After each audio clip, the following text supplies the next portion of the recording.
Magandang buhay! Ako po si Richie Aquino Villanueva, 34 na taong gulang.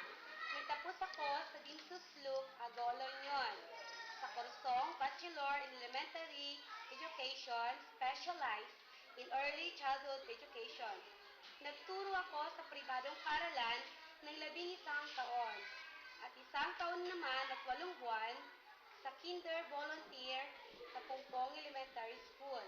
At ditong February lamang, natanggap ko na ang aking papel bilang permanenteng guro.